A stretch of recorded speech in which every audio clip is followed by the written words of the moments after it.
Assalamualaikum warahmatullahi wabarakatuh. Halo anak-anakku semuanya kelas 5. Bagaimana kabarnya hari ini? Tetap semangat dan selalu semangat ya. Berjumpa lagi dengan Ustadzah Ena di pembelajaran daring tematik. Nah, biar pembelajaran daring hari ini berjalan dengan baik, lancar, dan penuh dengan berkah, yuk kita berdoa terlebih dahulu ya. Berdoa sebelum belajar dimulai. A'udzu billahi minasyaitonir rajim. Bismillahirrahmanirrahim.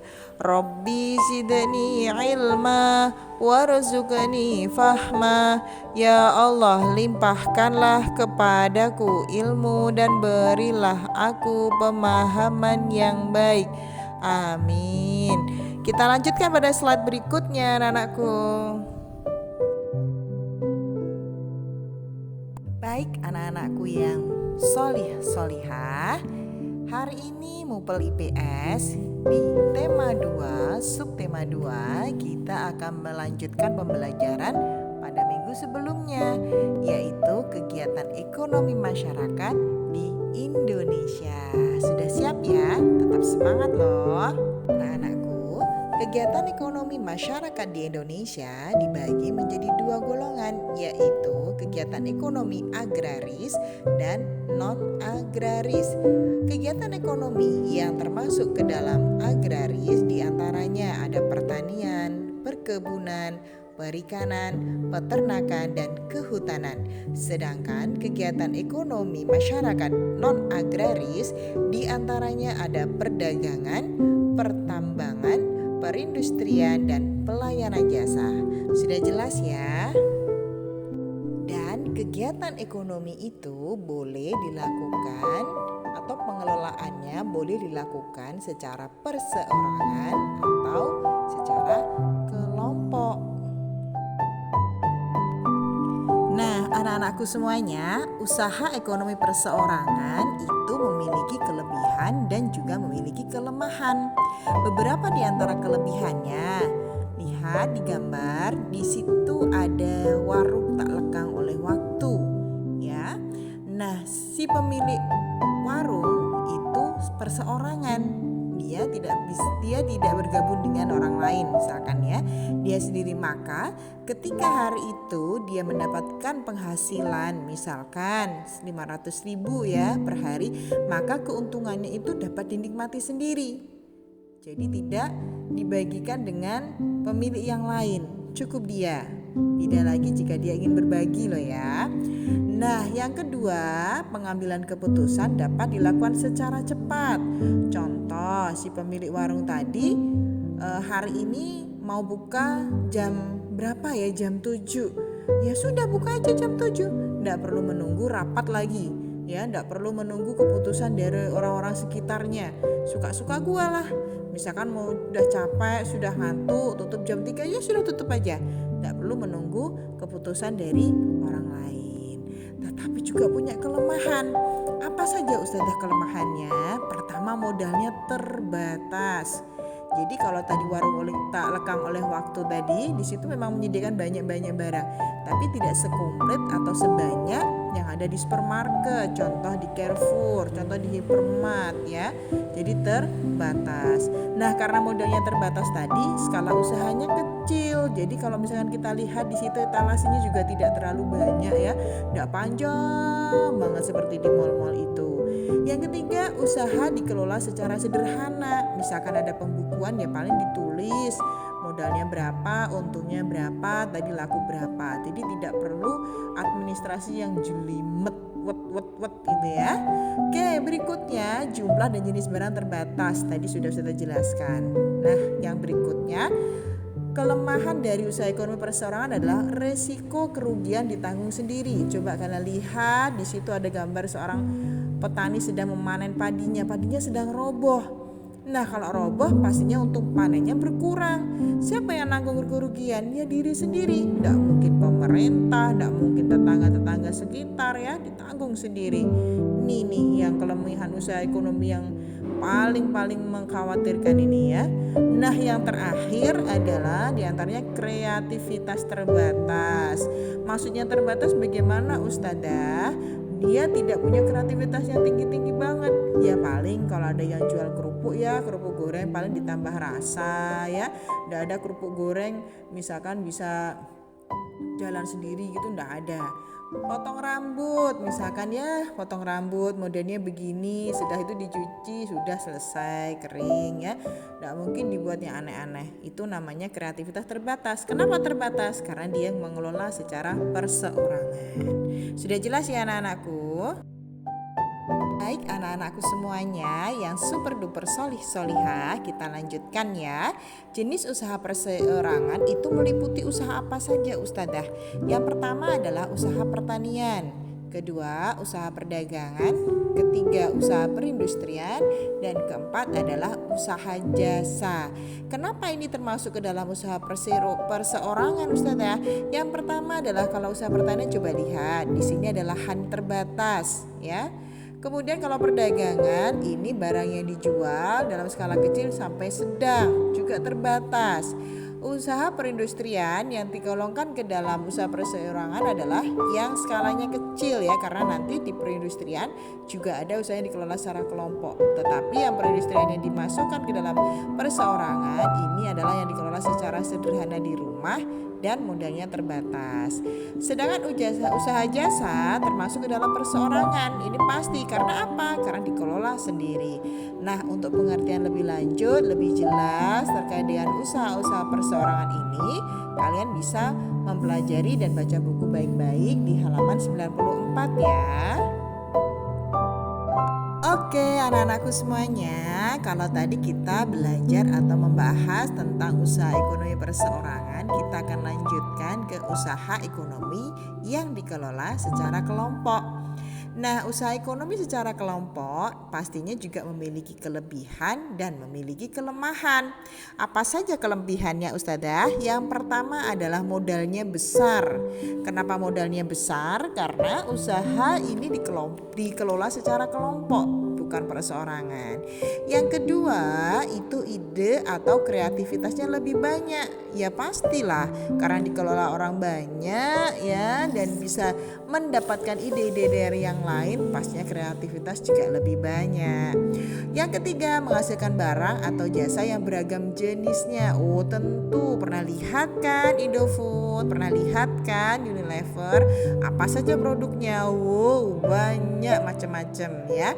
Dari sabun ada, kalau misalkan Unilever ya, dari sabun mandi ada, sabun cuci ada, sabun cuci piring ada ya, parfum juga ada, banyak sekali. Nah, berikutnya adalah resiko kerugian ditanggung bersama. Kalau tadi di perseorangan ditanggung sendiri, bangkrut ditanggung sendiri, kalau dikelola secara kelompok ditanggung bersama. Misalkan nih, saat ini lagi ada pandemi, lagi musim pandemi, perusahaan pun sepi. Lalu bagaimana? Mereka berebut bersama di perusahaannya, dibahas ini kira-kira bagaimana ya. Kalau misalkan rugi, kita liburkan dulu ya karyawannya selama 2 bulan. Maka kerugian ini ditanggung oleh orang-orang yang ikut berperan dalam kelompok tersebut. Nah, usaha secara kelompok juga memiliki kelemahan anak-anakku. Apa saja kelemahannya? Yang pertama, pengambilan keputusan harus sesuai kesepakatan. Ya jelas, dari orang banyak, kalau ngambil keputusan sendiri malah berbahaya ya. Jadi harus, misalkan hari ini karyawan kita pulangkan jam 3 sore, maka tidak boleh suka-suka kita memulangkan karyawan sendiri. Harus dipikirkan baik-baik bagaimana dampaknya, dibicarakan baik-baik, ini keputusannya siapa, begitu ya. Nah, kelemahan berikutnya adalah keuntungannya dibagi. Ya iyalah, bikinnya saja bersama-sama, modalnya bersama-sama, pastinya keuntungannya juga harus dibagi sama-sama, tidak boleh dinikmati sendiri. Oke, kelemahan yang terakhir adalah kelangsungan usaha tidak menentu loh. Kok bisa katanya dikelola secara kelompok. Kenapa ini bisa terjadi? Bisa terjadi jika di antara pemilik yang satu dengan pemilik yang lain, orang yang satu dengan orang yang lain memiliki keputusan, memiliki pemikiran yang tidak sama, seperti gambar yang ada di samping itu. Satunya udah tutup telinga aja, tidak mau dengerin, satunya ngomel-ngomel, yang satunya bengong aja. Ini lanjut, apa tutup ya. Nah, ini kelemahan dari usaha ekonomi yang dikelola secara kelompok. Sudah jelas ya anak-anakku? Lalu ada apa saja Ustazah usaha ekonomi yang dikelola secara kelompok itu? Yang pertama adalah badan usaha milik negara atau lebih terkenal disingkat dengan istilah BUMN. Kira-kira di Madiun ada BUMN gak ya? Ada. Apa itu? PT INKA, yaitu Industri Kereta Api. Itu termasuk salah satu badan usaha milik negara. Karena modalnya dimiliki oleh negara, pastinya dimiliki bersama. Makanya termasuk usaha yang dikelola secara kelompok. Kita lanjutkan, setelah BUMN ternyata ada juga badan usaha milik daerah atau BUMD. Apa saja contohnya? Kalau di kita ada BDAM ya, perusahaan daerah air minum yang dikelola setiap masing-masing daerah. Ada juga Pegadaian ya. Nah, selanjutnya adalah perseroan terbatas atau PT. Apa itu PT? PT adalah perusahaan yang modalnya diperoleh dari penjualan saham, jadi berupa saham. Apa saham itu? Saham adalah surat berharga sebagai tanda keikutsertaan menanamkan modal dalam perusahaan. Jadi setiap PT ada beberapa orang dan setiap orang memiliki saham masing-masing. Semakin besar saham yang dia miliki di PT tersebut, maka semakin besar pula keuntungan yang akan dia dapatkan nantinya. Oke, berikutnya adalah persekutuan komanditer atau dikenal dengan istilah CV. CV itu adalah perusahaan yang didirikan oleh satu orang pengusaha atau lebih dengan modal dari pengusaha itu dan dari beberapa penanam modal. Bedanya kalau CV ini salah satu dipimpin oleh pengelola CV, dipasrahkan ya pada salah satu orang. Nah, kalau berikutnya itu ada firma. Firma adalah perusahaan yang didirikan oleh sedikitnya 2 orang. Biasanya pendiri firma adalah orang-orang yang sudah saling kenal. Kita sudah saling kenal, ayo kita bikin usaha yuk. Oh iya, ini kita bikin namanya usaha beras Roro Ayu. Nah, berdua ya. Nah, itu namanya firma. Yang terakhir adalah koperasi. Usaha koperasi ini sudah lama sekali berdiri. Kita memiliki bapak koperasi yang sangat terkenal. Siapa ya beliau? Iya, betul. Bapak siapa? Muhammad Hatta. Itu adalah bapak perekonomian Indonesia. Sudah jelas ya? Kita lanjutkan pembelajaran berikutnya. Baik anak-anakku, di sini kita melanjutkan di pembahasan berikutnya, yaitu kegiatan ekonomi. Di mana kegiatan ekonomi perseorangan maupun kelompok yang tadi sudah jelaskan, itu ada yang termasuk atau tergolong ke dalam produksi. Ada yang tergolong sebagai konsumsi dan ada yang tergolong sebagai distribusi. Apa itu produksi? Produksi adalah kegiatan mengolah barang mentah menjadi bahan setengah jadi atau barang jadi. Pelakunya dinamakan produsen. Nah, contoh nih produksi kalau di daerah kita ada pabrik brem ya, ada industri tempe. Nah, itu buat tempe ya.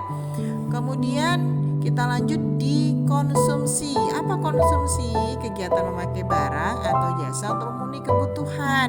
Tidak harus konsumsi itu selalu makan ya, tapi juga menggunakan barang. Contoh, kita beli sepeda motor, kita pemakainya, maka kita juga termasuk konsumsi. Orangnya, pelakunya namanya konsumen. Jadi kalau kita pakai barang atau jasa, kita sudah termasuk ke dalam konsumen. Contoh konsumen Gojek ya, kita juga kemana-mana butuh Gojek. Kita juga beli buku, kita juga beli seragam, maka kita juga konsumen kebutuhan-kebutuhan pokok. semacam itu ya. Nah, yang terakhir adalah distribusi. Apa distribusi? Kegiatan menyalurkan barang dari produsen ke konsumen. Yang menyalurkan atau pelakunya namanya distributor. Kalau di daerah kita banyak sekali contohnya ya. Ada JNT, ada JNE, ada kantor pos ya. Itu adalah usaha-usaha yang khusus bergerak dalam bidang distributor. Nah, sudah tahu ya anak-anakku terkait dengan kegiatan ekonomi masyarakat di lingkungan kita. Harapannya Ustazah kalian semua bisa membedakan, bisa memilah, bisa melihat mana yang termasuk ke dalam produksi, mana yang termasuk ke dalam konsumsi, dan mana yang termasuk ke dalam distribusi. Alhamdulillah akhirnya selesai. Terima kasih banyak anak-anakku kelas 5 semuanya yang sudah semangat mengikuti pembelajaran daring Google IPS hari ini. Ustazah harapkan kalian akan selalu semangat dan tetap semangat mengikuti pembelajaran daring yang lainnya. Oke, berjumpa lagi dengan Ustazah Hina di pembelajaran yang lainnya ya. Wassalamualaikum warahmatullahi wabarakatuh.